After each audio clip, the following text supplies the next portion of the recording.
그날 모세의 책을 낭독하여 백성에게 들렸는데 그 책에 기록하기를 암몬 사람과 모압 사람은 영원히 하나님의 총회에 들어오지 못하리니 이는 그들이 양식과 물로 이스라엘 자손을 영접하지 아니하고 도리어 발람에게 뇌물을 주어 저주하게 하였음이라.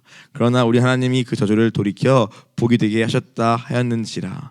백성이 율법을 듣고 곧 섞인 무리를 이스라엘 가운데에서 모두 분리하였느니라.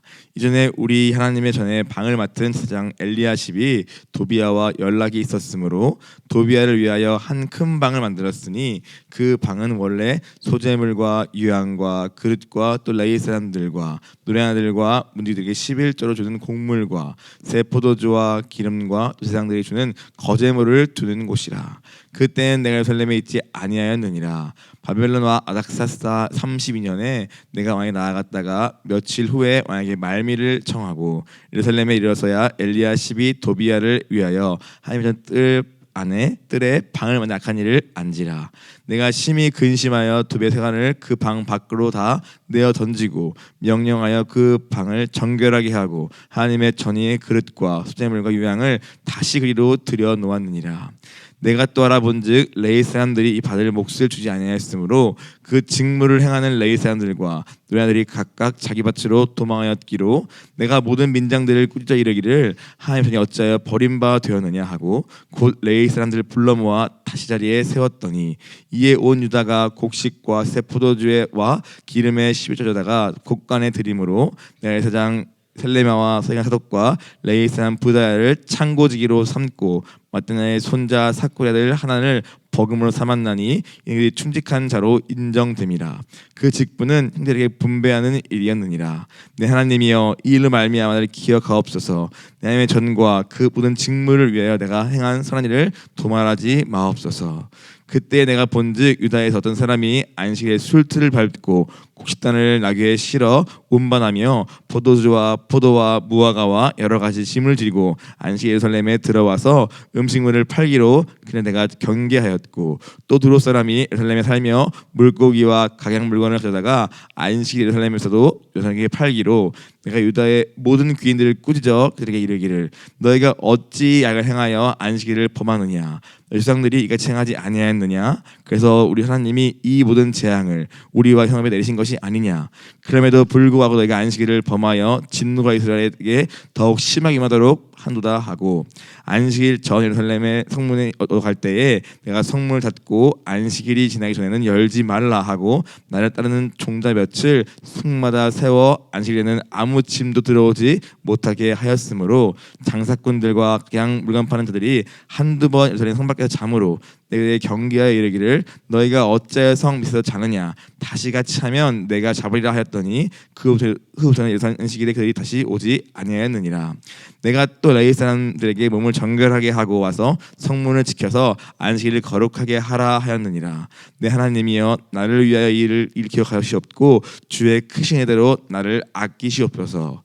그때 내가 또 본즉 유다 사람이 아스돗과 암몬과 모면을 아내로 삼았는데 그 자녀가 아스돗 방언을 절반쯤은 하여도 유다 방언은 못하니 그 하는 말이 각 족속의 방언이므로 내가 그들을 책망하고 저주하며 몇 사람을 때리고 내 머리를 뽑고 이르되 너희는 너희 딸들을 그들의 아들에게 주지 말고 너희 아들이나 너희를 위하여 그들의 딸들을 데려오지 아니하겠다고 하나님을 가리켜 맹세하라 하고 또 이르기를 옛적에 이스라엘 왕 솔로몬이 이 일로 범죄하지 아니하였느냐 그는 많은 나라 중에 비길 왕이 없이 하나님의 사랑을 입은 자라 하나님을 왕으로 삼아 온 이스라엘을 다스리게 하셨으나 이방 여인이 그를 범죄하게 했나니 그러니까 이방 여인을 아내를 맞아 이 모든 큰 악을 행하여 하나님께 용서하는 것을 우리가 어찌 용납하겠느냐 대제사장 엘리야십 손자 요야다의 아들 하나가 호론 사람 산발랏의 사위가 되었으므로 내가 쫓아내어 나를 떠나게 하였느니라. 내 하나님이여 그들이 세상의 직분을 더럽히고 세상의 직분과 레위사에 대한 언약을 어겼사오니 그들을 기억하옵소서.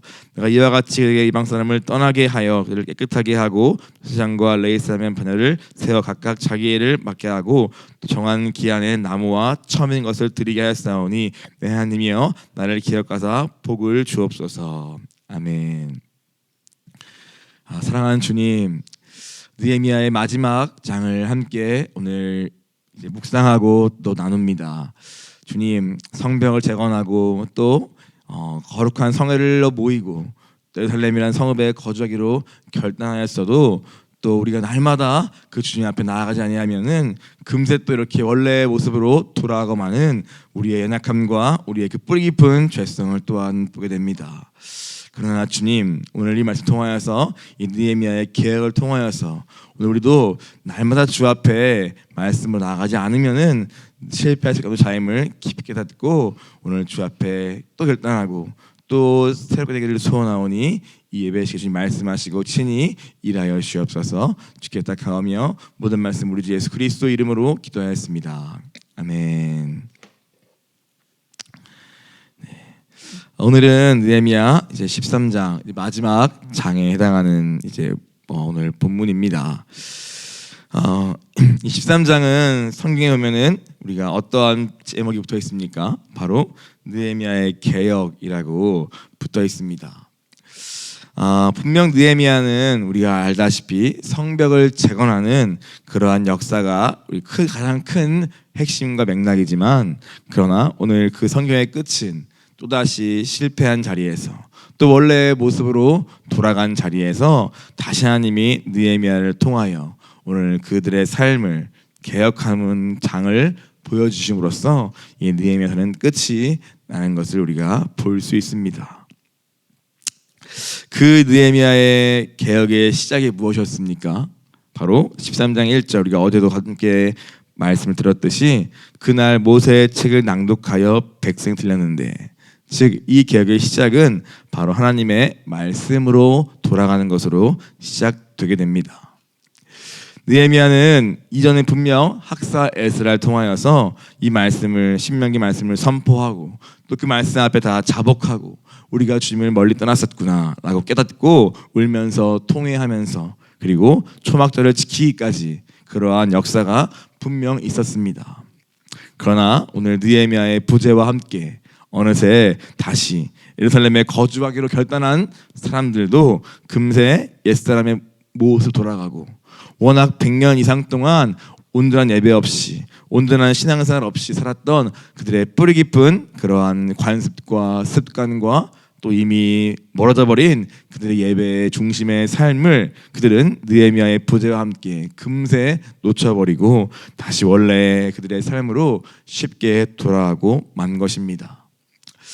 그러한 그들의 삶을 보고 느헤미야는 먼저 다시 신명기 말씀, 즉 하나님의 말씀을 선포하면서 오늘 이들에게 이 말씀으로 돌아갈 것을 먼저 이야기합니다. 오늘 우리도 마찬가지입니다. 진정한 개혁은 어떻게 시작됩니까? 바로 다시 하나님의 말씀으로 돌아가는 것입니다. 그 말씀 앞에 우리가 다시 서는 것입니다. 그리고 그 하나님의 말씀의 기준 앞에 우리의 구석구석을, 우리의 삶과 우리의 마음 중심의 구석구석을 그 말씀에 비추어서 성령의 도우심을 구하며 살피는 것이 진정한 개혁과 회개의 시작인 것입니다. 느헤미야는 이것을 알았기에 그는 다시 돌아왔을 때 이 말씀으로 개혁을 시작하고 있습니다. 그때 가장 먼저 그가 선포한 내용은 무엇입니까? 여기 쓰여있기를 암몬 사람과 모압 사람은 영원히 하나님의 공동체에 들어올 수 없다라고 말씀하셨던 그때 그 사건과 또 그때 주신 하나님의 말씀을 다시 기억하면서 이 예루살렘 안에 섞여 살고 있는 암몬과 모압 사람을 완전히 분리시키는 명령과 또 그러한 결단을 백성 가운데 이끌어냅니다. 백성들은 그 말씀에 즉각 반응하고 즉각 순종하여서 이 율법을 듣고 3절에 보니까 곧 섞인 무리를, 오늘 하나님 기뻐하지 않는 그러한 것들을 이들 가운데 분리시킴으로써 그들 스스로를 정결케 하는 그러한 과감한 결단을 행하는 모습을 볼 수 있습니다. 그리고 이렇게 이제 이 13장의 개혁이 시작되는 것입니다.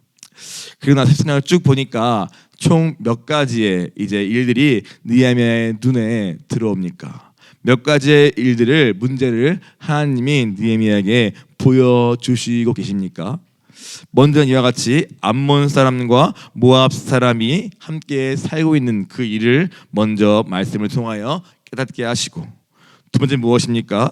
4절에 보다시피 우리가 도비야라는 그 대적이 원래 그토록 성벽 재건을 회방하고 방해했던 하나님 나라와 전혀 상관이 없던 그 도비라는 인물이, 그래서 느헤미야 때에는 성벽 재건에 참여할 기회조차 주지 않았던 그러한 인물이 어느새 성전 안에 한 방을 떡하니 차지하고 있는 것을 그가 보게 된 것입니다.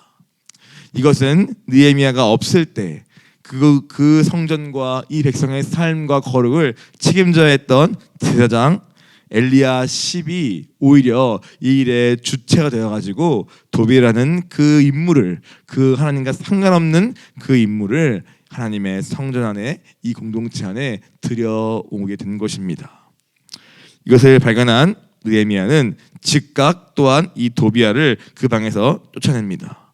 그의 모든 세간을 그 방 밖으로 다 내어 던져버리고 오늘 그 방을 다시 정결하게, 원래 성전의 그 모습대로 정결하게 다시 하고, 원래 있던 그 자리에 하나님의 전의 그릇과 소재물과 유향 등을 원래의 자리로 복귀시키는 일을 그 즉시 즉각 행하게 되는 것입니다.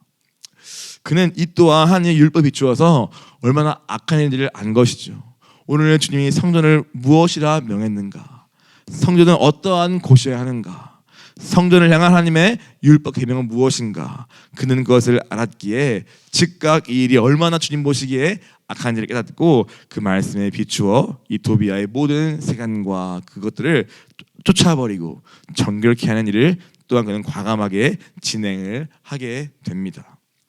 또 그 다음에 하나님이 보여주시는 또 다른 문제가 무엇이었습니까? 우리가 10절에 보니까 내가 또 알아본즉 레위 사람들이 받을 몫을 주지 아니하였으므로 그 레위 사람들이 각각 자기의 밭으로 도망하여 자기의 생업에 충실하고 있는 레위 사람들을 그가 본 것입니다. 도비야의 일을 통하여서 그가 생각했죠.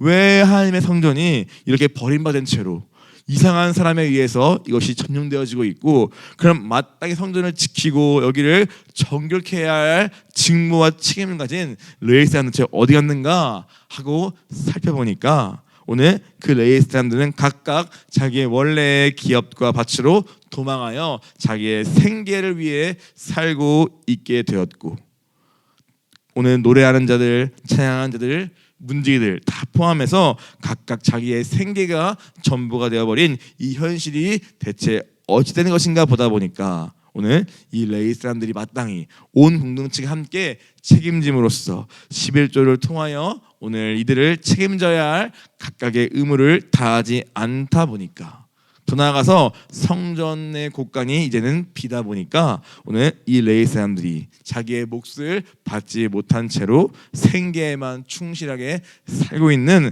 그러한 하나님의 성전이 방치된 채로, 버려진 채로 있는 그 현실을 주님이 보여주신 것입니다.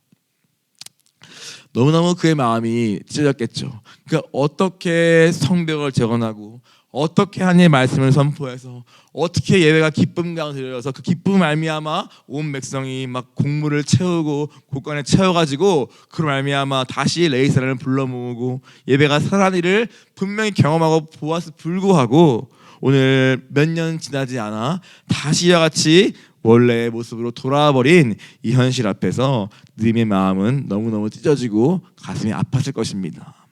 그러나 그러한 감동적인 것도 느낄 겨를도 없이 그는 즉각 이 일이 얼마나 악함을 깨닫고 다시 12절에 보니까 모든 민장을 불러 모아서, 리더를 불러 모아서 오늘 그들이 해야 할 책임을 감당하지 않은 것을 무섭게 꾸짖고 책망합니다. 어찌하여 하나님이 이렇게 버림바 되었느냐라고 꾸짖고 즉각 또 곧 레위 사람을 다시 불러 모아 원래의 자리, 찬양팀은 찬양팀, 문지기는 문지기, 뭐 누구는 누구대로 각각 레위 사람들의 그 반열과 그 순서와 각기 직무대로 세연이를 즉각 행하고 있는 것입니다.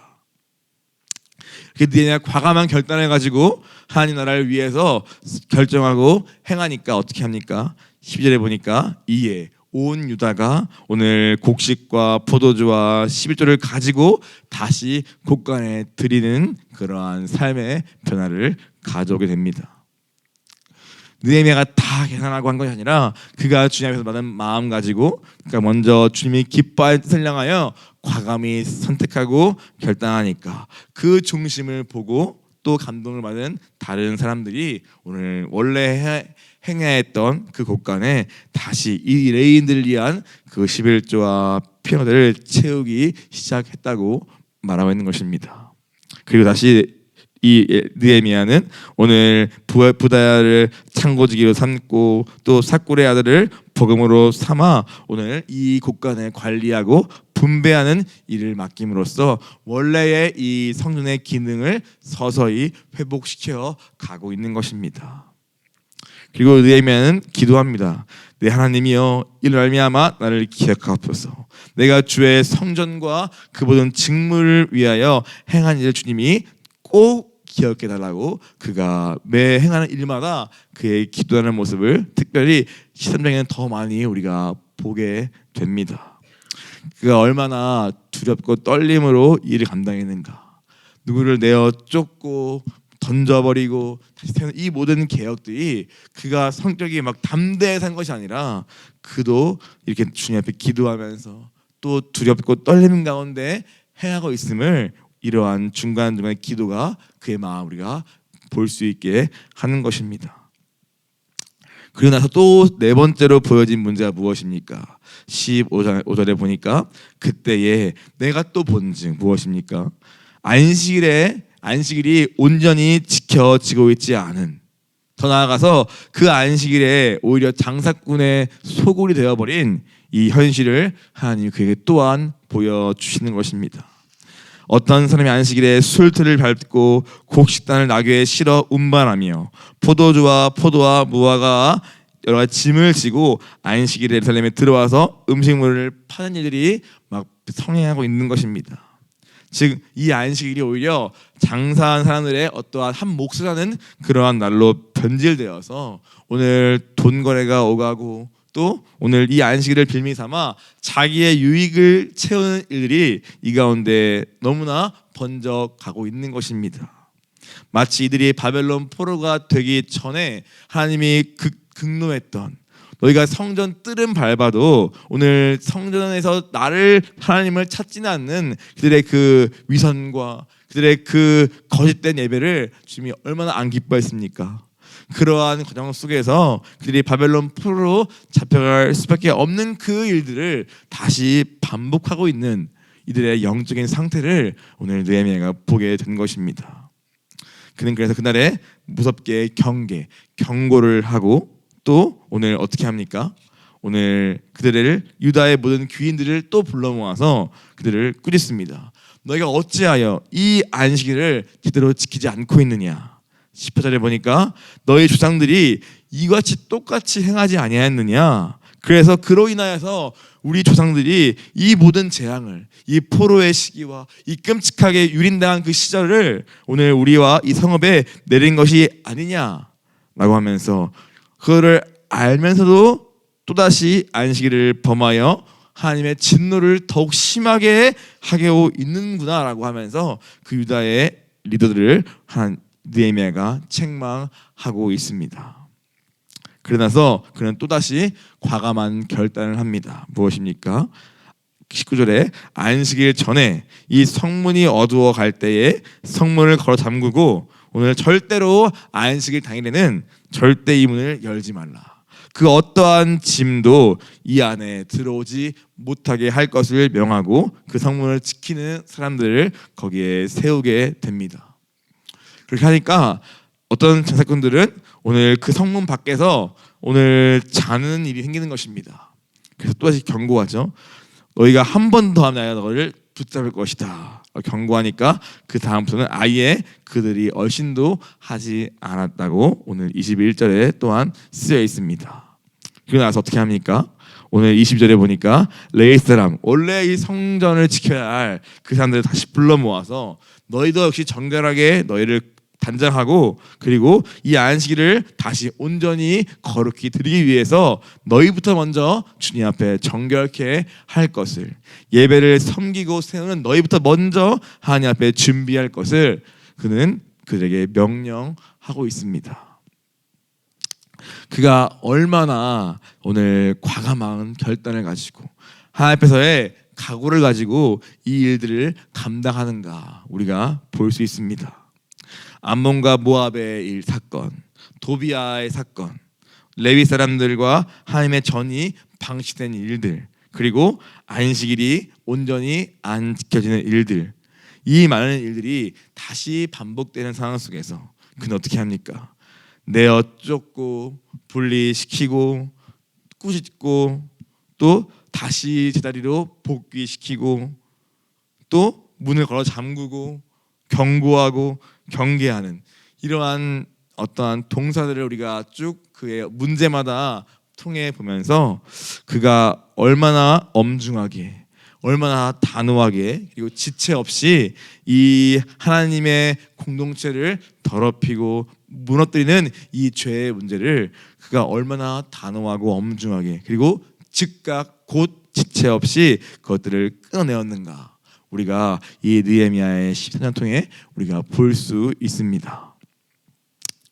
오늘 그는 분명한 문제의식이 있는 사람이었습니다. 이 이스라엘 백성의 실패가 이 하나님의 나라라고 그렇게 거룩히 부름받은 이 이스라엘 공동체가 어떻게 수십 년간 이방 나라에 팔려가지고 비참하게 산 그 이유가 무엇인가 그는 분명한 그 역사의식과 문제의식이 있었습니다. 그래서 그 동일한 실패, 그 동일한 실패를 반복하지 않기 위해서 그는 깨워서 이 모든 문제를 싸우는 한 사람이 되어야만 했던 것입니다. 오늘 우리도 마찬가지입니다. 하나님은 공동체에 하나는 어떻게든 오늘 우리 안에 틈타고 들어와서 마치 작은 여우가 온 포도밭을 헤치고 다니듯이 이 공동체를 무너뜨리는 그 조금의 틈만 보이면 오늘 비집고 들어와 우리 안에 온갖 죄를 퍼뜨리고 또 온갖 옛 실패를 또 반복해야 하고 우리의 아직 채 끝나지 않은 우리의 죄성을 건드려가지고 말로 여러 가지로 교회 공동체를 혼란스럽게 혼돈스럽게 하는 것이 사단의 지금도 동일한 역사입니다. 우리 안에도 도비아를 내어 쫓아야 하고 내 마음의 심령 가운데 암몬과 모압 사람을 끊어내야 하고 또 우리도 다시 이 나의 유익과 생계가 전부여서 성전을 버리고 도망할 수밖에 없는 나의 만족과 유익이 구하는 그 나의 그 기본적인 죄성을 우리도 날마다 싸워내지 않으면 어느새 우리도 주의 저는 버림받아 되어 있고 내 부름받은 직분과 사명은 뒷전으로 가고 내 앞에 유익과 내 생계와 내 삶과 내 것밖에 남지 않은 그러한 자리에 우리도 얼마든지 갈 수 있음을 오늘 성경 우리에게 여실히 보여주고 있습니다. 몸은 교회 주위에 와 있어도 그 안식일에 정말 거룩히 지키고 있는가 우리가 한번 돌아봐야 하며 무엇보다 레위 사람으로 부름받은 이 성전을 섬기는 자들 역시 오늘 이와 같이 자기의 생계와 자기의 삶을 위해 오늘 성전을 버리고야만은 그런 애들이 너무나 자연스러운 그러한 이 느헤미야 시대의 모습이 오늘 우리의 생계를 중시 여기고 하나님 나라보다 내 삶과 내 가족이 너무나 중요한 내 미래가 너무나 중요한 이 시대의 모습을 또한 함께 보여주고 있는 것 같습니다. 이 모든 것들과 느헤미야는 싸운 것입니다. 이것이 어떤 어려움을 가져오고 어떻게 충돌과 부딪힘을 가져올지 알지만 그는 이 싸움을 싸우지 않으면 이 공동체는 속히 무너지고 또 다른 실패를 반복할 수 없음을 알기에 그라도 이 싸움을 싸우고 있는 것입니다. 오늘 우리도 분명한 태도가 있어야 합니다. 죄에 대하여 우리가 보게 되는 이 공동체 흘러들어오는 어떠한 죄의 여지와 그 틈에 대하여 우리도 깨어서 분별하고 오늘 이미 하나님께서 우리에게 3년 전에 올해 3년의 시간 동안 우리에게 회개를 말씀하시며 우리가 알지 못했던 죄를 드러내시며 그것을 철저하게 다뤄오신 그 주님의 뜻은 무엇입니까? 오늘 이 실패 우리 가운데 다시 반복되지 않기 위함 아닙니까? 그럼 우리가 각각 하나님이 우리 각자에게 말씀하시는 그때의 그 죄의 문제가 과연 지금 나는 해결되었는가? 오늘 지금 나는 그 문제에 있어서 끝장났는가? 다시 한번 돌아보고 오늘 그 문제가 남아있다면 우리가 날마다 깨어서 내 자신과 싸우지 않으면 또 같은 실패를 우리 또한 반복할 수 있는 것입니다.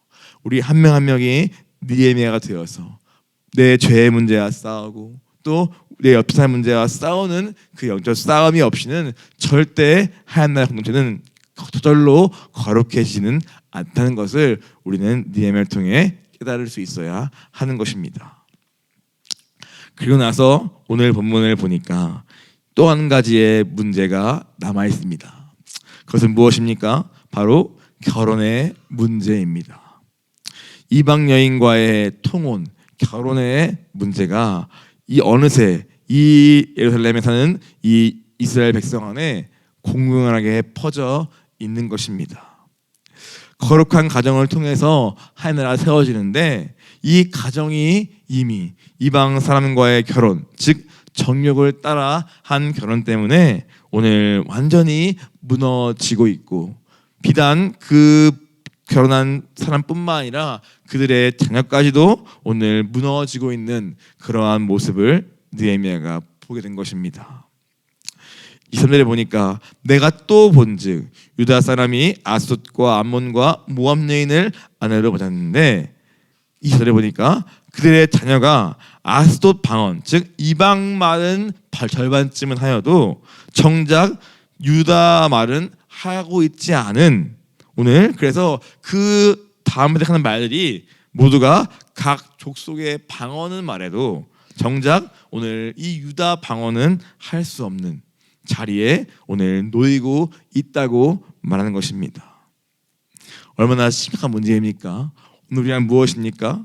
오늘 하나님 말씀에는 관심이 없고 진리에는 무지해도 세상의 이론과 세상의 어떠한 재미와 거기는 굉장히 빨라서 오늘 우리 다음 세대가 세상의 논리와 그 가치관과 거기에는 확 동화돼서 그걸로 생각할 수 있어도 하나님의 말씀과 진리에는 무지하고 무관심한 그러한 이 시대의 모습이 바로 오늘 이 모습과 다를 바가 없는 것입니다. 누구의 문제입니까? 부모의 문제이지 않습니까? 마땅히 부모가 가르쳐야 할 이스라엘 언어와 또 하나님의 말씀을 알기 위해서라도 오늘 마땅히 듣고 배웠어야 할 그러한 말들을 오늘 할 수 없는 이것은 이 가정에서 마땅히 해야 할 신앙의 교육이나 말씀의 교육을 시키지 않았기 때문에 적어도 마땅히 해야 할 그 말들을 할 수 없는 자리에 있는 거 아닙니까? 한마디로 이 결혼이 그 다음 세까지 무너뜨리고 있는 그러한 현실을 말씀하고 있는 것입니다. 이것은 다른 어떤 문제보다 더 심각한 문제라고 보여졌기에 왜냐? 오늘 이 남유다와 북이스라엘이 갈라진 이유도 결국 이 바벨론 포로까지 잡혀가는 그 가장 근본적인 이유의 시작이 무엇입니까? 오늘 솔로몬 시대에 그렇게 하나님의 기름 부음 받고 하나님의 영광 가운데 세워진 그 왕이 한 가지 바로 이방 여인과의 결혼을 통하여 오늘 그것을 말미암아 그 땅에 우상이 번져가고 그로 인하여서 남과 북이 갈라지고 그래서부터 온갖 우상 숭배가 온 땅에 번져가면서 결국 하나님의 무서운 징계로 인한 포로의 심판 이명 아닙니까? 오늘 그 역사적 사실을 느헤미야는 정확히 알기에 오늘 뒤에도 보겠지만 솔로몬의 일로 이들을 책망하면서 오늘 이 일만큼은 이 결혼 문제만큼은 굉장히 엄하게 책망합니다. 책망하고 저주하며 몇 사람을 심지어 때리기도 하고 멀터를 뽑아서 그에게 맹세를 시키는 그러한 모습을 오늘 성경은 쓰고 있습니다. 그가 얼마나 이 문제에 대하여 심각히 여기며 이것이 앞으로 불러올 그 영향력이 비단 자녀가 말을 못하는 수준이 아니라 어떻게 또 이 나라를 분열시키고 어떻게 이방 문화가 들어와서 어떻게 겨우 세워놓은 이 공동체가 속히 부패하고 살아갈지를 너무너무 잘 아는 느헤미야였기에 오늘 그는 이 문제에 대하여 굉장히 단호하고 엄호하게 이것을 책망하고 있는 것입니다. 솔로몬의 실패를 그는 너무너무 아는 것이죠. 더 나아가서 여기에 쓰여있지 않지만 우리가 봤다시피 여호사밧이라는 왕도 그가 참 칭송받고 몇 안 되는 하나님의 길을 걸어갔던 왕이었지만 그 왕이 어떻게 또 아합 가문과 결혼하면서 온 나라를 어렵게 하는가를 보면서 아무리 성품 좋고 또 믿음의 결단이 있어도 이 정욕의 문제 앞에 또 인본주의적으로 내가 보기에 좋은 사람을 고르는 그 선택이 어떻게 또 이 어려움을 가져오는가를 오늘 이 느헤미야는 너무 알기에 오늘 어떻게 합니까? 오늘 맹세시키고 오늘 심지어 거기에 앞장섰던 이 대제사장 엘리야십의 손자의 그 가문은 아예 내어 쫓아서 직분을 박탈해 버리는 그러한 결단까지 하는 느헤미야를 보게 됩니다. 느헤미야가 이렇게 13장에 5가지의 문제를 가지고 오늘 하나님 앞에서 그가 기도하며 하나씩 그가 또한 결단해 나가게 됩니다. 그리고 또 그는 마지막 기도하죠. 내 하나님이여 라고 기도합니다. 그리고 내가 한 것을 기억하옵소서 라고 기도하게 하고 마지막에 보니까 내 하나님이여 나를 기억하사 복을 주옵소서라고 느헤미야는 마치게 됩니다. 느헤미야가 얼마나 아까 말했지만 이 일을 그가 두려움 가운데 떨림 가운데 그럼 정말 기도하면서 감당했는가 그의 마음을 우리가 생각해 볼 수 있습니다. 그러나 그 일은 절대 타협할 수 없는 일이었고 그가 자신이 생각했다면은 내 안위와 또 내 삶이 생각했다면은 굳이 이런 피곤한 일을 하지 않을 것입니다. 그러나 그는 그의 모든 관심은 처음부터 하나님 나라였고 그 하나님 나라를 위해서 제 삶을 다 건 사람이었고 그렇기 때문에 돌아갔을 때에 또 반복되는 이스라엘 백성의 죄의 문제를 보면서 그는 자기의 또 생명을 걸고 이 문제에 뛰어들어서 하나하나 꾸짖고 책망하고 쫓아내는 그러한 결단을 통하여 그가 할 수 있는 최선을 다하여 또 이 이스라엘 백성을 회복시키려는 노력을 하고 있는 것입니다. 물론 이것이 온전한 회복을 가져오지는 못했음을 우리는 너무나 잘 알고 있습니다. 이 삶과 인격의 문제까지 주 그리스도로 말미암은 회복은 굉장히 오래 걸린 일이고 여기에는 어떤 한 사람의 그러한 결단뿐만 아니라 온 사람들의 함께 이 싸움을 참여하는 것 없이는 결코 이루어지지 않는 것이며 무엇보다 예수님과 성령님이 없이는 온전할 수 없는 것임을 우리는 잘 알고 있습니다. 즉 성벽 재건이 전부가 아니고 또 예루살렘이라는 그러한 성읍 안에 사는 결단과 고백이 전부가 아니고 오늘 우리의 회복은 어디까지 가야 하는가 보니까 바로 우리의 삶과 우리의 인격 전부가 오늘 주님 앞에 정결해지고 오늘 그리스도의 형상 회복되어지고 우리의 삶과 인격에 하나님의 영광과 그분의 인격과 그 사명을 이루는 삶까지 회복되는 것이 처음부터 주님이 꿈꿨던 진정한 회복임을 우리는 느헤미야의 마지막 이 장을 통하여 우리가 볼 수 있는 것입니다.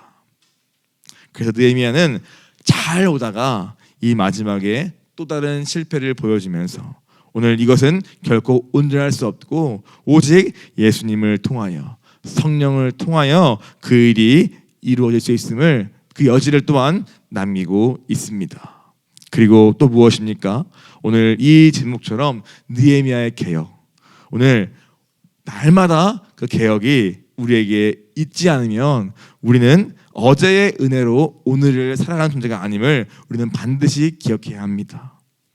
물론 인생에서 한 번의 큰 은혜가 우리를 크게는 이끌어가지만 그러나 우리가 어제의 은혜에 만족하면서 오늘 온전할 수는 없는 그러한 존재임을 겸손히 인정하고 날마다 나는 죽노라라는 바울의 고백처럼 날마다 죽게 나와 나는 죽고 예수만 사시는 그 은혜를 우리가 날마다 구하지 않으면 또 날마다 말씀을 붙잡고 성령을 붙들고 나와의 치열한 싸움을 날마다 하지 않으면 우리의 삶은 속히 이와 같이 원래의 모습으로 돌아갈 수 있음을 우리는 떨림으로 기억하고 영적 긴장을 절대 늦추지 말아야 하는 것입니다. 영적 싸움을 멈추지 않는 저와 여러분 되기를 원합니다. 이 땅에 사는 동안 사탄은 끊임없이 우리를 쓰러뜨리고 넘어뜨립니다. 그러나 오늘 우리가 이 성령을 의지하여 이 날마다 말씀 앞에 나아가 오늘 이 싸움을 하기로 결단하면 오늘 주님 반드시 또 우리에게 그 승리를 주시며 더 나아가 온전한 삶과 인격의 회복까지 이루어 가실 줄 믿습니다. 오늘 이 느헤미야 마지막 통화에서 우리가 버리고 끊어내야 할 나의 옛 습관과 그 죄의 문제가 무엇인지 한번 주님 앞에 돌아보기를 원하고, 또 나뿐 아니라 이 공동체 안에 또다시 틈타고 있는 그러한 사단의 역사 없는가 한번 살펴보기를 원하고, 만약에 보인다면은 느헤미야 같이 과감한 결단으로 오늘 말씀 앞에 서서 그것을 제해버리는 그러한 믿음의 결단이 우리 가운데 있기를 원합니다. 우리가 멈췄던 영적 싸움을 다시 시작하는 그러한 우리 되기를 원합니다. 함께 같이 우리 기도하겠습니다. 주님, 오늘 이 느헤미야의 이 13장이 우리에게 주고 있는 메시지는 무엇입니까? 날마다 말씀에 나아가는 날마다의 개혁이 없이는 결코 우리 스스로가 온전해질 수 없음을 우리에게 말씀하시는 것 같습니다. 주님, 오늘 느헤미야의 부재와 함께 속히 타락해버린 이스라엘 백성의 실패를 통하여서 먼저는 오늘 내 자신을 돌아보기를 원합니다. 정직히 내 성전 안에 들어와 있는 도배가 무엇인지, 내가 생계와 맞바꾸어버린 그 나라가 무엇인지, 오늘 내가 하나님 앞에서 오늘 싸우지 않고 또 어느새 허용하고 또 즐기고 있는 옛사람의 습관은 무엇인지 오늘 이 시간 정직히 돌아보게 하여 주옵시고, 그것을 내가 발견했다면 느헤미야 같은 과감한 결단과 하나님의 각오로 그것을 쫓아버리고 끊어버리고 오늘 뽑아버리고 해서라도 오늘 주 앞에 다시 내 삶과 내 전부가 정결해지기를 결단하오니, 주님 결단한 자마다 주님 찾아가시고 성령으로 일하여 주시옵소서. 주님, 이 교회를 주님이 3년 전에 어떻게 주님이 멈추시고 오늘 죄를 드러내서 정결하신 시간을 주셨습니다. 주님, 그 시간이 다시 반복되지 않기 위해서라도 우리가 느헤미야 같이 깨어서 분별하며 오늘 이 교회를 무너뜨리기 위해 들어오고 있는 그러한 뱀의 소리와 색을 분별해야 할 줄 믿습니다. 주님, 기도하는 자만이 그것을 볼 수 있사오니 우리가 무엇보다 이 시간에 무릎 꿇고 겸손히 엎드려 모든 일에 주의 인도하심을 구하며 주께 아뢰며 주의 눈과 마음을 갖기를 사모하기를 원하오니, 주님 기도할 때에 말씀하시고 찾아오시고 일하여 주시옵소서.